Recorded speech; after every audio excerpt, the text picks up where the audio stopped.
जो स्वयं को जान लेता है हमारा स्वरूप कैसा है, जो खुद को पहचान लेता है, वो दुख से सदा सदा के लिए छूट जाता है।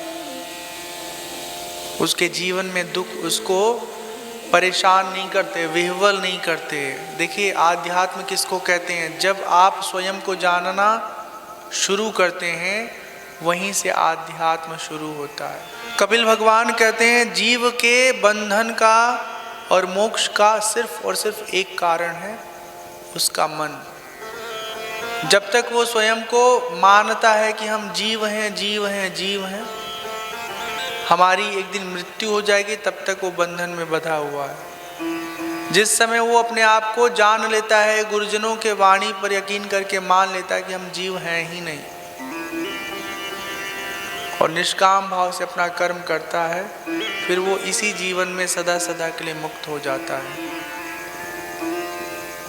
और सच में हम लोग जीव नहीं हैं, हमारा कभी मरण नहीं होता है।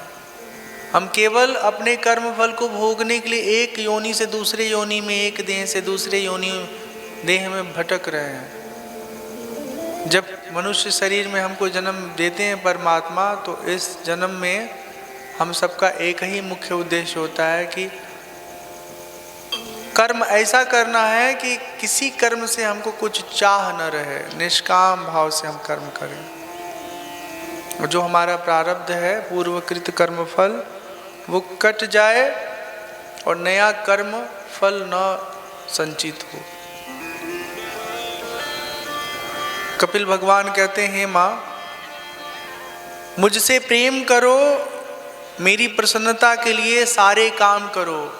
हम आज किसी और को खुश करने के लिए अपनी सारी कोशिश करते हैं। ससुर जी खुश हो जाए, सास जी खुश हो जाए, पतिदेव खुश हो जाए, बच्चे खुश हो जाए, हाँ, कर्मचारी अपने अधिकारी को खुश करने के लिए काम करता है। प्रयास ये होना चाहिए कि सब काम जो हमको मिला है ना, वो ये सोच के करना है कि सब कुछ तो परमात्मा ने दिया है ना।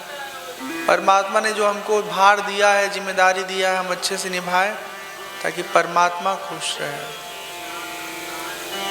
परमात्मा कहते हैं कपिल भगवान के रूप में, जिनका एकमात्र मैं ही प्रिय हूँ, मैं ही पुत्र हूँ, मैं ही मित्र हूँ, मैं ही गुरु हूँ, मैं ही जिनका सब कुछ हूँ।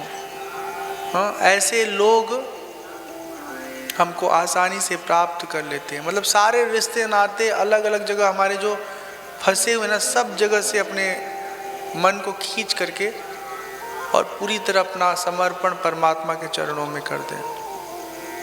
परमात्मा कहते हैं, जो भक्त मेरे अलावा किसी के पास नहीं जाता है, किसी का वो आश्रय नहीं मानता है, उसको हम प्राप्त हो जाते हैं। बोले कृष्ण भगवान की जय।